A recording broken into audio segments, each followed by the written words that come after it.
Hey guys, let's get more news about Steelers, but first, don't forget to subscribe and leave your like.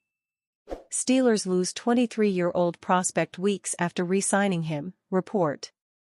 Pittsburgh Steelers linebacker prospect Jacoby Windmon was poached off the practice squad by the Carolina Panthers on October 15, according to KPRC2 NFL insider Aaron Wilson.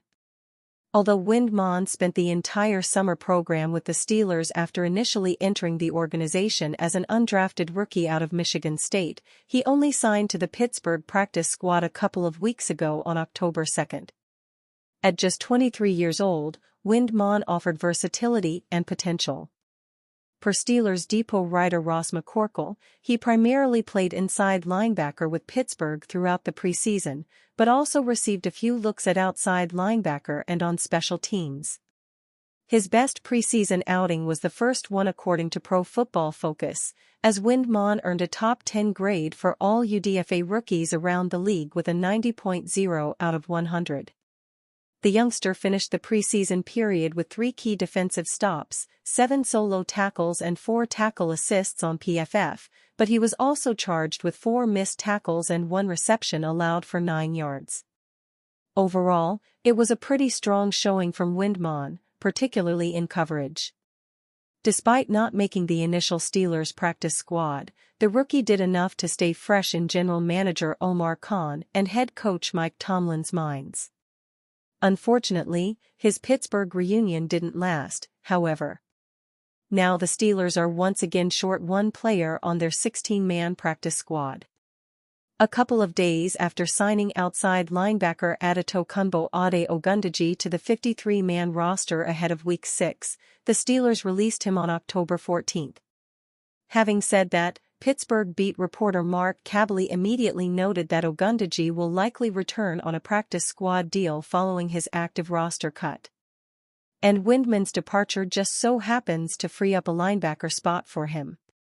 Always, Ogundeji told reporters ahead of Week 6 after being asked how much he thinks about his next NFL opportunity, via Aaron Becker on October 9. There's a different perspective you have when you're watching other people play. And I feel like last year, when I was able to sit down and really learn man, this is a once-in-a-lifetime opportunity. You don't get this opportunity a lot, he reiterated, so whenever I go out there, I'm gonna bring it all and I'm going to do the best I can to make sure we win and make sure I do the best I can to produce. Pro Football Focus gave Ogundeji a 63.8 grade over his 16 defensive snaps against the Las Vegas Raiders. He was mostly used in pass rushing situations and was credited with 2 quarterback pressures, both hurries, and 0 tackles. Ogundeji was not utilized on special teams. The Steelers did not announce any new roster moves on October 15.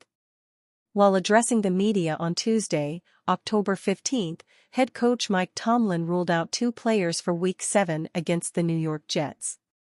They were rookie center Zach Frazier, ankle, and outside linebacker Nick Herbig, hamstring.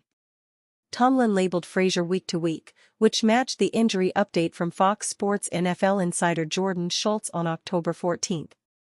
On a positive note, the Steelers' HC is really optimistic about the return of outside linebacker Alex Highsmith, groin, in Week 7. He also stated that Pittsburgh will let participation be our guide when it comes to the availability of running back/returner Cordarrelle Patterson, ankle, safety Damontae Kazee, ankle, and tight end Michael Pruitt, knee. Veteran Ryan McCullum is expected to start at center with Frazier sidelined as the Steelers continue to mix and match on the offensive line in order to navigate injury. Steelers' Najee Harris draws blatantly honest opinion from Raiders' Max Crosby. The Pittsburgh Steelers are used to playing with a target on their backs, not receiving glowing compliments from rivals. Well, running back Najee Harris has an undeniable talent that Max Crosby could not deny, and does not want to meet in the Oklahoma drill. He's another one. A big F physical back. You really got to tackle that, Crosby crowed. He is a big boy. Harris was big in a Week 6 Steelers win over the Raiders.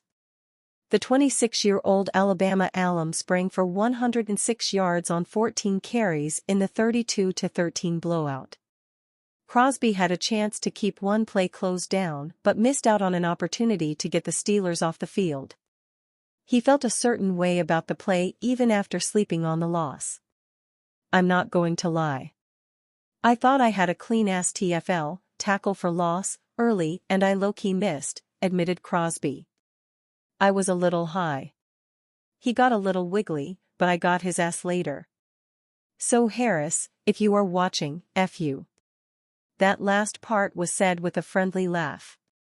Crosby couldn't hold back when discussing an old friend. "Big shout out to Harris. That is my guy. Great dude." Pittsburgh is putting a lot of preseason predictions to bed early. Some skeptics had the Steelers marked down for 4 to 5 wins all season. Mike Tomlin cleared that expectation weeks before Halloween. It says something about the organization that a Justin Fields versus Russell Wilson discussion has not caused more chaos. Instead, it's all business ahead of a Week 7 Sunday night football fight with the Aaron Rodgers-led New York Jets. Tomlin got ahead of any speculation 48 hours after dispatching the Raiders. "I got comfortable with his ability to display his health last week," Tomlin explained, hat tip Brooke Pryor of ESPN. "Now it's about knocking the rust off. He is in consideration this week. We'll see where that leads us, man." Both guys at the quarterback position are scheduled to work Wednesday, and we'll just walk it day by day. All geared toward putting ourselves in the best position to win the football game. 3 WR trade targets for the Steelers after missing out on Davante Adams. No Brandon Ayuk. No Davante Adams. So, now what? Where do the Pittsburgh Steelers turn, as a team that desperately needs wide receiver help? To catch those up who might have missed it, on Tuesday morning, the New York Jets finalized a trade to acquire wide receiver Davante Adams from the Las Vegas Raiders. After a couple of weeks of trade whispers and rumors, it finally happened. One thing we do know, for sure, is that the Steelers were in on an Adams trade. But they came up short this time, just as they did when attempting to deal for San Francisco 49ers star wideout Brandon Ayuk. The offense has a clear need at the position, especially with the continued George Pickens drama that never seems to cease. So, without Adams being available, who could the Steelers pursue? Other wide receivers the Steelers could pursue before the trade deadline: Deandre Hopkins, 10 at 1-4. The Tennessee Titans are likely to be in selling mode as the deadline nears. They likely won't trade any of their bigger ticket names, especially those signed this past offseason, but DeAndre Hopkins is certainly one to watch. On the final year of his contract with the Titans, Hopkins could be had relatively cheap. The only real question is, can he be a number 1 target at this stage of his career? The likely answer is no, meaning he wouldn't necessarily solve all of Pittsburgh's woes at the position. Amari Cooper, CLE. We know that Amari Cooper is as good as gone in Cleveland, as the Browns are reeling and have made it easier than ever for a prospective team to trade for their number 1 wideout. He'll be a 1-year rental at this point, but Cooper could find a home in Pittsburgh beyond just 2024. If the Steelers are able to land him for a day 3 pick, which is the likely price, then maybe even getting an extension done could be on the table.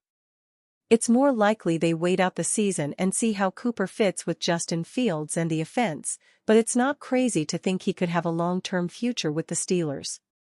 Mike Williams, NYJ. Finally, after the Jets dealt for Adams, that leaves Mike Williams on the outside looking in. The Jets aren't going to sit Garrett Wilson or Allen Lazard, so it will be Williams that gets a downtick in playing time. There's even been speculation from insiders as to whether the Jets could end up trading Williams now after acquiring Adams. Williams' history of injuries and inconsistent play does warrant some worry, but if he's able to be had for a late-round pick, then the Steelers should be in on a deal for him. And you, fan? What do you think of the situation of DeAndre Hopkins? Leave your opinion in the comments.